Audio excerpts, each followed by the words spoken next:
the record button here. We should be good to go. Hello and welcome everyone to our webinar, Organizing Debt and Managing Your Borrowing Needs. This webinar is part of Northwest's Financial Wellness Series. My name is Denise Kitchen and I'm one of the relationship manager of the Retail Sales and Service Department. Our department manages the partnerships the credit union has with organizations so that they can offer credit union membership as part of their benefits package to their employees, members, and volunteers.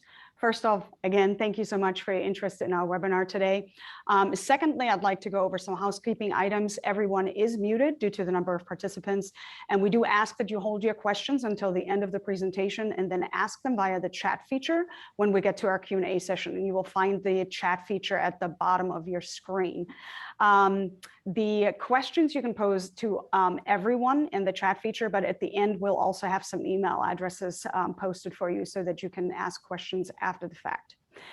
Please go ahead and use the reactions button, which is near your chat button at the bottom. So you can let us know during the course of our presentation how we're doing for you today.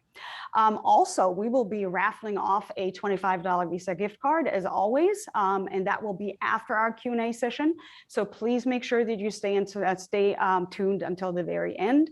Now, without further ado, I'd like to introduce Luis Jara, our loan production and sales manager for consumer lending, as well as Chris Greenhill, our private relationship manager. And Chris is going to kick us off. Go ahead, Chris.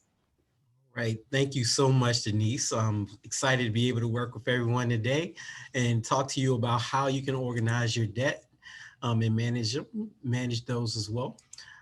So today we're going to guide you through the steps to organize and manage your debts, as well as discuss some of the products and services that we offer here at Northwest to help you execute on that plan. So we'll talk about how you assess and organize your debt, the benefits of consolidation, what type of loans may be best for future purchases or expenses, and some of the helpful resources to keep at your fingertips as well as you move along this journey. So it's understandable as to why debt keeps such a large percentage of people awake at night. When so much of what you earn goes to paying for debts you have, it can definitely be stressful. Not to mention the stress that comes with those payments when those payments start to cut into your primary living expenses. And the pain is felt across the board in all ages. So as you see here on the screen, millennials, our 26 to 41-year-old group, is our largest group by population, and they have more anxiety than any other age group at 64%. A large part of that debt comes from high student loan debt that millennials are carrying. Think about it, fresh out of college, now you have to tackle these student loans and in transition to another stage in life. That can definitely be stressful and weigh on you. Gen Xers, this is 41 to 56-year-olds, come in at number 2 with 52% feeling stress.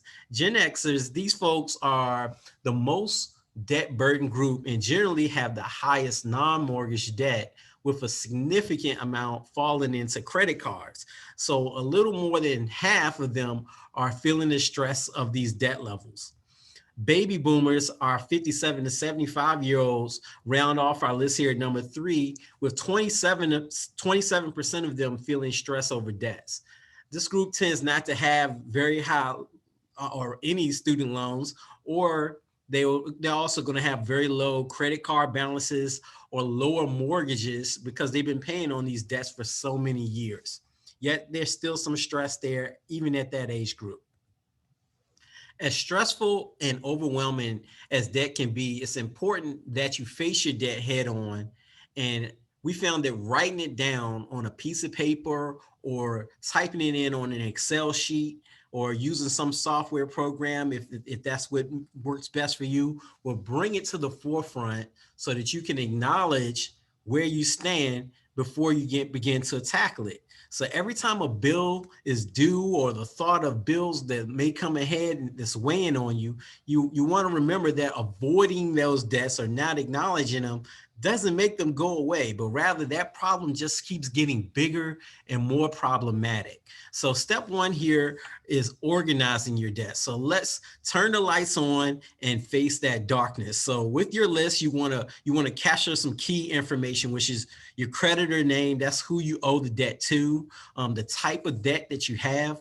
And I would say with the type of debt, whether it's credit cards, personal loans, something like that, you want to keep those groups together if you have multiple debts in that group.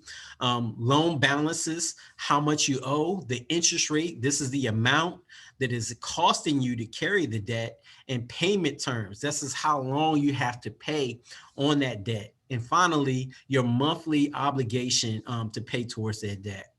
This part will take time, but you only have to really do it once, or maybe if you're reviewing it on a regular basis as those debt balances change, you're not going to have to put a whole lot of time and effort after the first time because you already have most of the information. But this takes takes a lot of time, but it also requires, in my opinion, the most courage to do so, because now you're acknowledging this is where everything is. This is how much I'm paying, how much I owe, and then you start to create a plan to tackle it. So once you have that in place, you can go back and reference your list and update it and see if you're sticking to the plan or if your plan needs to be adjusted. So the second step here is manage your debt. To tackle your debt is obviously going to require changes, and those changes are going to be different based on your particular situation. But a few things are definitely staples in managing debt. First is limiting new spending. This is proven to be more difficult in our present economy because inflation is so high right now. Even, it seems like everything is costing more money. So when I talk about limit new spending, I'm talking about new spending, new purchases, new things that you're acquiring. Don't add to your debt while you're trying to lower your debt. Seems very basic, but you'd be surprised how much people take step backs while adding more debts while trying to pay down others. Now that you know where your debt payments are going because you organize your debts, you can direct your money to places that will strategically reduce your debts and hopefully the stress that accompanies the debts. Creating a budget. So it's basic and simple, but it's just like organizing your debts. Replicate the same principle to your monthly expenses to have a clear picture of what is due, when it's due, if you have any extra money saved, if you can apply any extra funds towards those debts. When you have a budget, you truly know what you can and can't afford, and it also will empower you to know what's most beneficial to you in the long run versus the short term. Check for monthly automatic subscriptions. This is the average number of subscriptions that we found most people have is around 5 services per month, but that number is definitely climbing. Even when people are spending less money on the subscription service, they're signing up for even more services overall. There are so many services available out there for just about anything. So what can you do about this? You can pull your first, your last 2 monthly statements, bank statements, and also credit card statements, because some of these subscription services are debiting from there as well. And you can highlight and see what you have, what services you have, how much you're paying, and then you can decide if that service is really necessary, or even if you're even using that service. So let's go back to the list of debts that we created on step 1. Now that you have everything laid out, now what? Here are a few strategies you want to consider. First, you want to focus on high interest rate loans first. Why? Because these debts are costing you the most to have. You listed the debts and the interest rates on step 1, so it should be easy to identify the most expensive. Don't be fooled by the payment amount that you're making here. Look at what you're being charged in interest to carry the debt on an ongoing basis. It's difficult and somewhat counterproductive to pay more money towards debts, some debts at a lower interest rate, only to give that money right back away on higher interest rate debts. Transferring high interest rate credit card debt to lower interest rates is another way that you can save money on charges. Transferring high credit card debt can save you money, but be mindful on doing these types of transactions, because typically with balance transfers, there's going to be a cost to do that type of transaction. So another thing you want to keep in mind is after you've transferred the debt from one card to the other, you don't want to accumulate debt on the card that you just removed the debt from as well, because that will again take you further into debt. Another great option is obtaining a debt consolidation loan to help make loan payments more manageable. This option can reduce your finance charges, and it potentially can reduce the amount of payments that you'll need to make to pay it off, or even the total amount that you're paying monthly towards the debt. So debt consolidation loans are very key to helping you save money and manage your debt. Continuing with the strategy of debt consolidation, there are a few additional options that we'll be discussing here. Most who are looking at managing debt and consolidating debt are looking at personal loans to consolidate them, but there are a couple other options like home equity loans or cash out refinances. So let's spend a little bit of time breaking down how each of these options work and which one might be the best fit for you. Personal loans can be used for any purpose, like furnishing a home or a family vacation or an unexpected expense that comes your way. But they also can be used for debt consolidation, as we've discussed. Personal loans don't require any collateral. Collateral is simply an asset like a car or a home or a certificate that you pledge as security for repayment of the loan. Since there's no collateral, creditors like us will determine your rate, your terms, and we give you your approval based heavily on what your credit is and what your income is. Combining multiple debts into one typically lower interest rate can save you money and lower your credit score. Raise your credit score over time, because you're eliminating those debts on those revolving forms of credit like credit cards. The minimum and maximum amounts will vary from one financial institution to another. We here offer loans as low as $500 on up to $25,000. The rates on personal loans are competitive, and we offer a variety of terms going up to 7 years in term. So if you have several debts, consolidating them to a lower interest rate can certainly help save you money. And with the variety of terms that we offer, you can customize your payment to fit your budget. Another great benefit of personal loans is how quickly it takes to process the application. Since there's no collateral involved, far less underwriting is required. So speed is definitely a benefit here on personal loans. Now that we've covered personal unsecured loans, let's talk about other options to consider. If you're a homeowner, then you may have equity in your home that you've accumulated over time. And right now, home equity is at record highs. So with that equity in your home, you can leverage your equity to consolidate debt, pay tuition, make home improvements, just to name a few, and many other things that you can use that equity for. So let's talk about some of the benefits of accessing the cash from your home when we think about borrowing money. So home values have been increasing year over year, and specifically here in the Northern Virginia area, I believe the average home is around $1 million having in value. So it's very likely that you have more equity in your home than you thought. Home equity is a great resource for emergency funds as well. Many of my members think about it almost like a life insurance policy, a lifeline, not only to address their current needs, but also to give them the flexibility of avoiding more expensive borrowing options moving forward. So since you're using your home as collateral, you generally will have better terms and potential tax benefits. We also tell our members, though, that we are not tax professionals, and we often refer our members to tax professionals to confirm how and if they will receive the tax benefits of using a home equity product.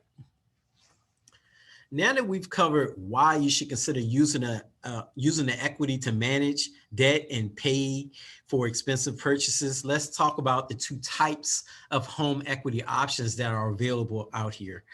You have home equity loans and home equity lines, or HELOC is the abbreviation we use for a home equity line of credit. A home equity loan is a fixed rate and a fixed set amount of fixed set amount of time.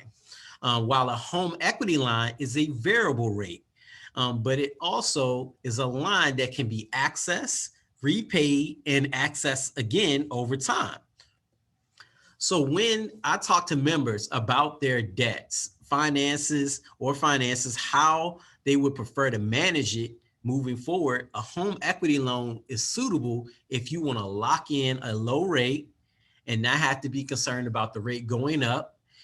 And if you like the stability of always knowing what your payment will be. The term you choose can be anywhere from 5 to 20 years and will dictate how much your payment will actually be. So the longer the term, typically the lower your payment is going to be, but you're going to pay interest over a longer period of time versus shorter term generally gives you a lower interest rate, but a higher monthly payment. If you need to borrow money on a home equity loan, though, more money than what you originally you received the loan for, you would need to reapply for the loan. HELOCs, or home equity line of credit, has a variable rate, so its rates can go up as rates go up. The rate on your home equity line can go up, and as rates go down, so can the rate on the home equity line. So it's very, very tied to what current interest rates are and can move in lockstep with them. One of the benefits of a HELOC is that you don't have to pay anything until you use it. It will be there when you need it and it's easy to access. If you have an emergency, the last thing you want to hear is that it's going to take a month and a half to access the equity in your home to take care of that expense.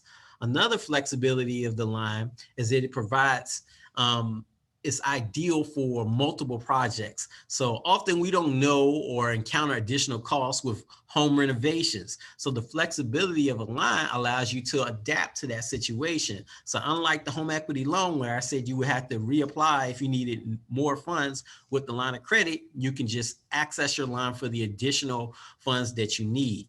It's important to know how rate increases influence your payments too. So as I stated earlier, their home equity rates go up and down based on current rates. So it's important to know how those rate increases or decreases influence your monthly payments. So I appreciate you all's time. I'll pass this over to my colleague, Luis, to talk to you all about additional ways to manage your debt and the resources we have. Take away, Luis. All right. Thank you, Chris. Those are great tips. Now, step number 4, planning for future loans. So here, how we have to do is basically one of the things that I recommend is have a secure source of income. What do I mean by that? Basically, it sounds, pretty simple, right? So it's a stable, reliable source of regular income coming in, whether it's weekly, biweekly, or monthly. And next one is basically check your credit report at annualcreditreport.com. This is one of my favorite resources, especially throughout the pandemic. Number one, because it's free. Number two, you can check the credit report once a week, all the way through the end of the year, in case you didn't know about that. After December of this year, it goes back to once a year. So you may ask yourself, what is the purpose of checking your credit before, applying? It's simple. Just make sure that everything is accurate. Make sure that you don't have any surprises. If any discrepancies, you try to get them fixed before applying for a new loan. In essence, basically, just check out and take advantage of this free service. Determine your needs and budget. This is something that you would actually, be able to know and what your budget is. And let's say if you're applying for a vehicle loan, what that budgeted amount that you're thinking about. It's whether it's $300, $400. You only know that amount that you're looking to spend on a monthly basis for that particular loan.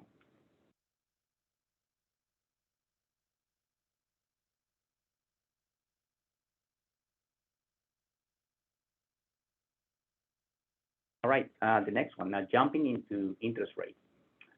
If you have a ton of credit card balances, part of the problem is high interest rates most credit card companies charge. The average interest rate on U.S. credit card hovers around 19.49% in 2022, according to Federal Reserve data. This means that for every dollar that you pay, you get rid of that big balance. 19 cents is purely interest cost. That amount is going to credit card companies for them to keep. Now, this particular average rate is just on regular credit cards. On store credit cards, typically you have a higher APR at around 24 to 25%. Now, before applying for a new credit card, kind of ask yourself, how am I planning on using the credit card? Now, this is something that you can, try to answer, and we'll go ahead and give you some tips about that. So, something to think about and compare. Starting with the annual percentage rate, the APR. So, starting with that, this is basically the price that you pay for borrowing money. Any annual fees, any other fees? Does the credit card have any annual fees? How much are they? They can be as low as $35 per year or as high as $500. Does the benefit outweigh the cost? Any other fees such as foreign transaction fees, balance transfer fees, over the limit fees, return payment fees, some of the things that you actually would need to look and consider. Rewards or other benefits tied to credit card usage, check out what those benefits are. It's also something to think about when you're actually considering which credit card you want to actually obtain. Now, moving on to the type of credit cards that we offer, we have three types. The first one is the FirstCard Visa Platinum. It has a low credit card limit and it's designed for members establishing or reestablishing credit. Now, this credit card has a non-variable rate of 12.9%. With this card, there's no minimum, there's no uncertainty for your APR going up or down. Most likely, these days rates are going up, and 12.9% is basically lower than the U.S. average. There's no annual fees, no foreign transaction fees, and for a foreign transaction fee, it's kind of rare to find on a first-time type of credit card. So it's a good feature. And as part of the application, there's also an online credit education course that you'll need to take.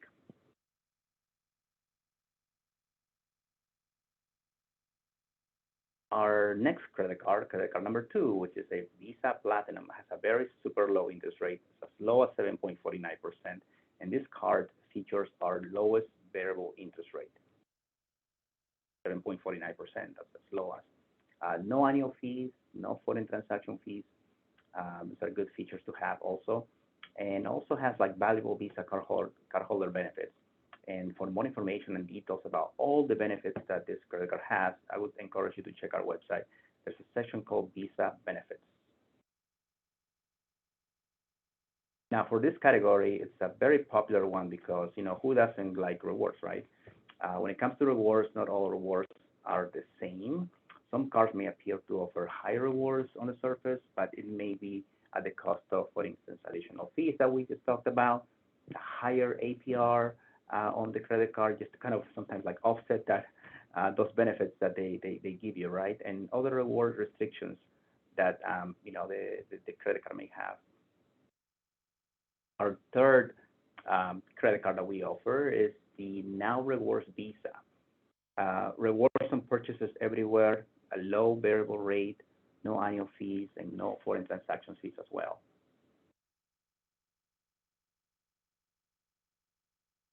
All right, so with this Visa, there are some premier points of 2% cash back on purchases everywhere for consumers cardholders who meet the monthly qualifications. 2%, so that's fantastic, right? So let me pause there for a second. Now, there are a number of ways to meet those monthly qualifications. So I would encourage you to go to our website to see what option is best for you and how to meet that qualification.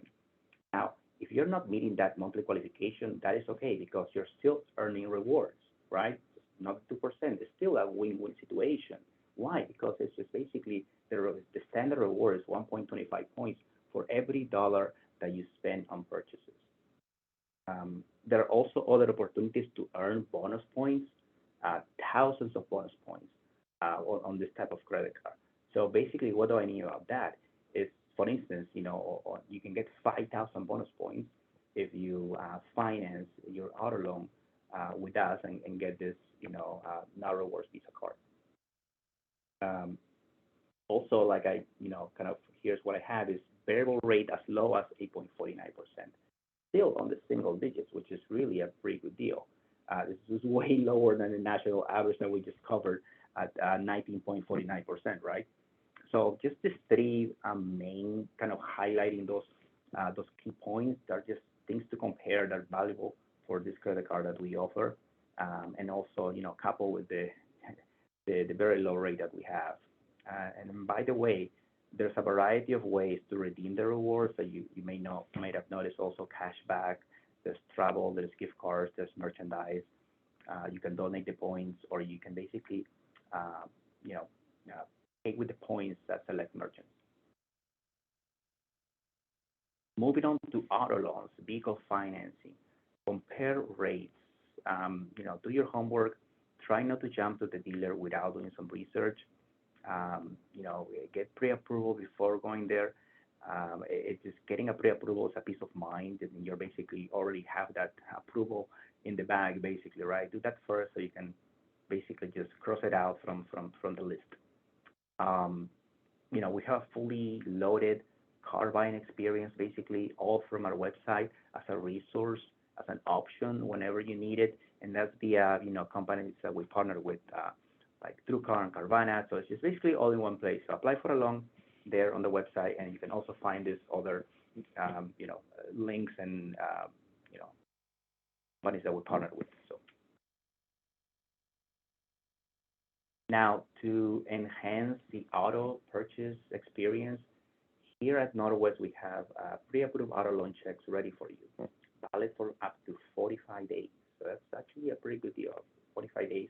A check like this will give you the convenience and show you that you're a serious buyer with a financing already in the bag, already in place, and ready to make a dealer purchase. It's a very convenient and powerful tool, to have, basically. And kind of recap out of this slide, just kind of I would say 3 takeaways. Just basically, number 1, just get pre-approved. Number 2, ask your loan officer to see if you qualify for a PAL check, and then we'll FedEx it over to you. Now, step number 3 basically is that you're ready to go to a dealer and to basically pay for the car. Resources that are available for you. Check out our member resources center at the website there for help with any budgeting, financial counseling, and more. Just any questions, turn to us for help in choosing the right loan for you. Here's a contact information, our website, our phone number, or just pay a visit to us if you're locally in the area. Awesome. Thank you guys both so much for all this information. And just for everyone's knowledge, so I actually personally did a PAL loan, which is that auto loan, the pre-approved one. I did it for my son, and it was such an easy process. You basically go to the dealership with the check in hand, and it gives you bargaining power, right? Because you know what you've been approved for, but the dealership doesn't. So you have a little bit more of a bargaining chip there, in my opinion. So definitely a great product. I'm also a personal user of one of our credit card products, which I also love. The 2% cash back on every single purchase is pretty nice, I have to say. So definitely enjoying those products. So now it's time for our Q&A session. I did get a question already in the chat, but I also have received some beforehand. But get your typing fingers ready and go ahead and use that chat feature to pose any questions that you may have to our presenters. The first question I got, is there a difference in the impact on credit score when considering different consolidation options? I guess I'll take that. The credit criteria for a personal loan versus a home equity loan, for example, it does differ because you have to consider one type of product has collateral and the other one does not. But again, those qualifications are going to vary from one institution to another. What I would focus, where I would start if you're wondering if you qualify for it, is basically to speak with a representative like myself or Luis, where we can kind of sit down and look at your situation and look at, these are the debts, this is your income, to determine really if you qualify and if the loan makes sense. So that's what we would do in most situations. Mm-hmm. Awesome. Thanks, Chris. Next question. Can you explain the difference between a pre-approved loan and a pre-authorized loan? So those are the same. Those are that they work both basically the same way. When we pre-authorize, mean you're already approved for this loan. So with that, so when you have that check in hand to go purchase a vehicle, you're already approved for that amount. So you go in with that leverage and knowing you already qualify for the vehicle that you're looking to purchase, so that you can make sure you walk out of there with the best deal at the end of the day. Awesome. Thank you. Let's see if we're getting any more questions in. We did receive some questions beforehand, so I'll go ahead and pose those so that people have time to. Oh, there is another one. Is there a limit on the amount that can be borrowed on a home equity loan based on house value? Yes, and it will determine if it's your primary residence or if it's even an investment property. A lot of people don't know that we actually offer home equity products on investment properties as well. So we can go up to, I believe, 90% of the value of the property, depending on the amount that you're trying to borrow as well. So yes, we have that capability for on your primary residence, as well as any investment or second properties. On the investment and second properties, the amount that you can borrow is less, obviously, because of the type of property, but you still have that ability to do so. Awesome. Is your credit score impacted by shopping around for a loan? I would say that, I can take this. It just depends, right? If you're actually applying in a lot of places, it may have an impact. But if you're, kind of limiting yourself into just doing some research about, which lender you actually want to get a loan from, it will also impact it, but it's not as dramatically as if you were applying, in a lot of places. Awesome. And now I'll just chime in again a little bit more on that. Is if you're shopping for a car, there are car loan inquiries that don't count as multiple inquiries on your credit report. So you have a time frame where you could shop for either a home loan or a vehicle loan where those don't count as multiple inquiries on your credit report, as long as it's within a time frame, a short time frame to do so. Mm-hmm. That's what I had learned too. Generally, does it reflect positively? Oops, now the question went up. Does it reflect positively on credit score if you are consolidating credit card payments into one card versus keeping them separate and paying individual payments? All right. There's a lot of different factors that influence the credit score. If you're consolidating the cards and closing them out, they may have a negative effect on your credit report, depending on what your credit history is and what you still have available. So you think about the way credit bureaus evaluate your credit. They look at what type of credits you have, how long you've had it, and what's your payment history. They look at all of these different factors. So if you're consolidating your debt and paying off these cards, one, if you have good credit history on these cards already and consolidating, it's not going to have that dramatic of an effect on consolidating the debt. But if you have negative credit history where you've missed payments and things of that nature, and you close those out over time, that actually will improve your credit, your history. Another thing to keep in mind is there's credit utilization. That's how much you use relative to what's available to you. So if you're consolidating credit cards to like a personal loan, you're freeing up your revolving credit, which raises your credit score, which is what I was sharing earlier in the presentation. So it's a lot of different things that influence that. Mm-hmm.